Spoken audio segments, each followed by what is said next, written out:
Hello and welcome back to Kita's Creation. So today we're going to make a turmeric toner, and as you probably already know, the purpose of toners are to help remove impurities. It helps balance your pH, which is important, especially if you're using products that have a higher pH. The toner helps to bring it down a little bit. So today what we're gonna do is, and I don't have any of this like measured out again. Sometimes I just think of things and just, um, I just make it. I guess is the best way to put it. So I don't have measurements, exact measurements. So I'm gonna start with I'm gonna say about a tablespoon of glycerin. And as you know, glycerin kind of helps to dissolve anything that would ordinarily like clump up in your product.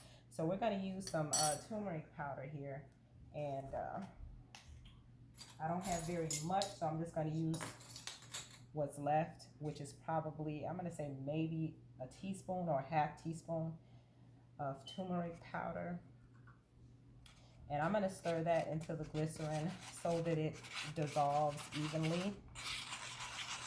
Okay. And once your turmeric powder is fully dissolved, we're going to add some aloe vera gel, because in my opinion, aloe vera works great on the skin and pretty much any and every body product. So I didn't have very much of that left, so I'm just going to use what was left, which is probably about 3 tablespoons. And I'm just going to mix that in. Next up, I'm going to add some witch hazel toner.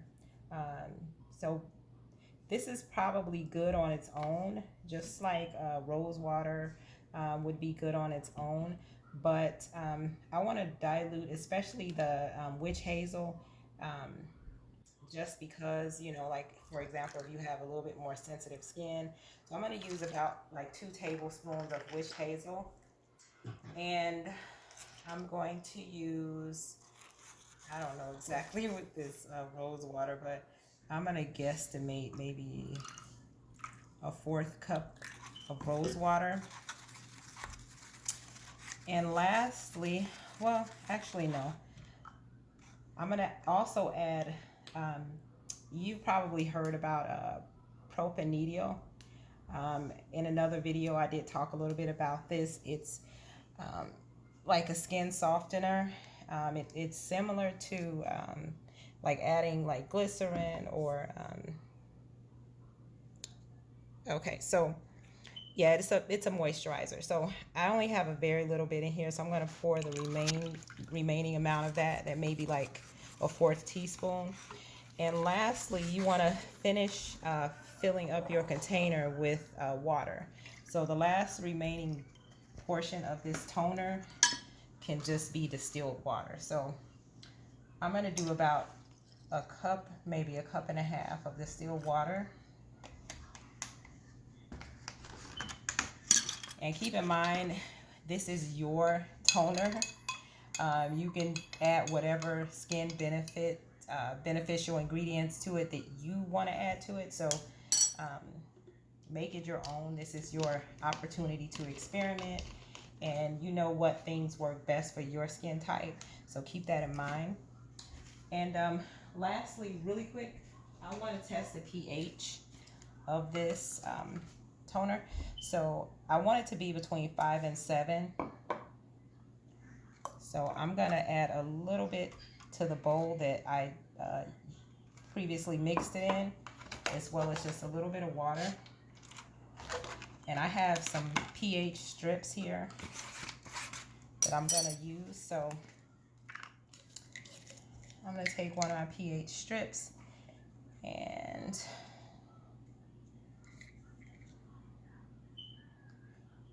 so it looks like it's about a 5. Now, if you want to bring the pH up a little bit, you just add a sprinkle of baking soda. If you want to bring it down a bit, then you'll just add a sprinkle of citric acid. So this is the citric acid that I normally purchase to balance the pH in my products. And that's pretty much it. So I'm just going to pour this back in here because the pH is actually pretty good. It's on the lower side, so that's perfect. And we are all done. I hope this recipe works for you guys.